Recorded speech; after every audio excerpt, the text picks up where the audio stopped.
pagi anak-anak. Nah, hari ini kita akan belajar tentang sifat-sifat benda.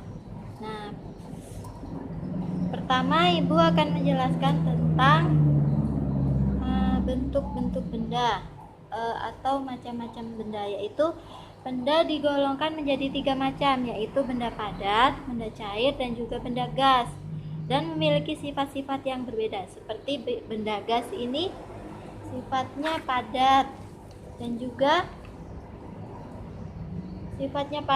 juga tidak berubah wujud jika dipindahkan, tidak berubah wujud dari wujud aslinya jika dipindahkan dari suatu tempat ke tempat yang lainnya. Tetapi dia akan berubah wujud ketika kita melakukan perlakuan fisik seperti digunting, dipotong atau ditokok. Kemudian yang kedua yaitu benda cair. Benda cair ini bentuknya mengikuti wadah yang ditempatinya. Seperti misalnya kita menuangkan air di dalam gelas, maka bentuknya akan seperti gelas. Jika kita menaruh air di dalam ember, itu bentuknya akan menyerupai ember tersebut. Jadi benda cair itu mengikuti wadah yang ditempatinya, dan dia juga memiliki sifat mengalir dari tempat yang tinggi ke tempat yang rendah. Seperti kalian pernah lihat air terjun. Air terjun itu kan dari tempat yang tinggi ke tempat yang rendah. Kemudian mengisi rongga atau pori-pori suatu bahan. Dan yang ketiga yaitu benda gas. Benda gas ini tidak terlihat, tetapi kita bisa rasakan. Seperti kita menghirup udara dan juga mengeluarkan karbon dioksida, itu termasuk benda gas, oksigen dan karbon dioksida. Nah, kalau kita meniup balon, itu balonnya akan melembung, itu berisi gas juga.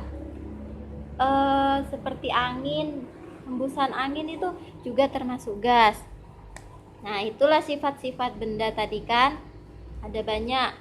Walaupun macamnya ada 3, tetapi sifat-sifatnya berbeda-beda. Nah, kalian sudah tahu kan sifat-sifat benda? Tadi udah Ibu jelaskan.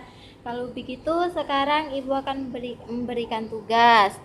Sebelum itu, ini boleh dikerjakan secara kelompok ataupun secara individu. Sekarang yang mau ngerjakan individu tunjuk tangan ya.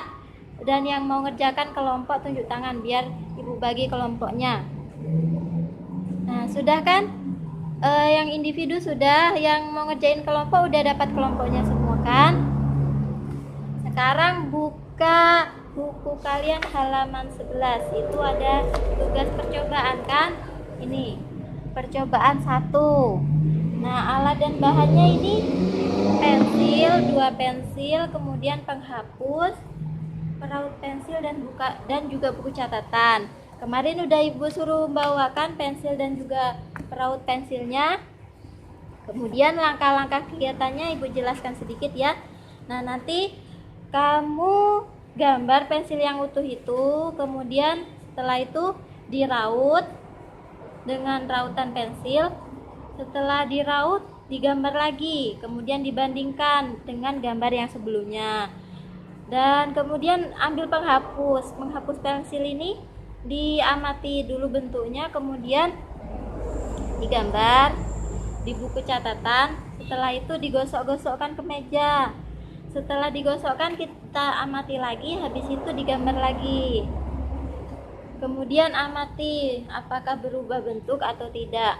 Nah, di sini kan ada soalnya juga kan. Yang pertama ini soalnya kan, apakah ujung pensil berubah bentuk atau tidak setelah diraut? Itu nanti kalian jawab ya. Yang kedua, apakah ujung karet penghapus pensil itu berubah bentuk atau tidak? Dan yang ketiga, kesimpulan. Nah, setelah kalian melakukan percobaan tadi, kalian jawab soal-soal yang ada di sampingnya, yang 3 buah ini tadi ya.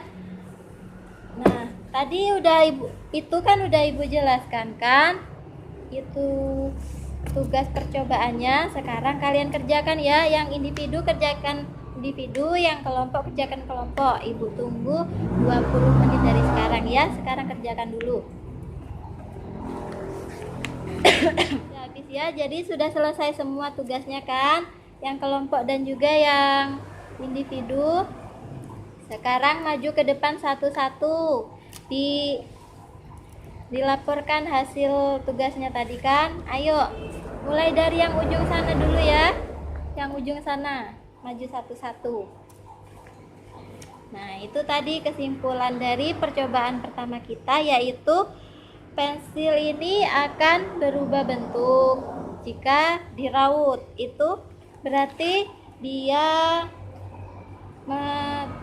mendapat perlakuan fisik yang berupa diraut dengan peraut pensil tadi kan, dan yang penghapus tadi juga kan.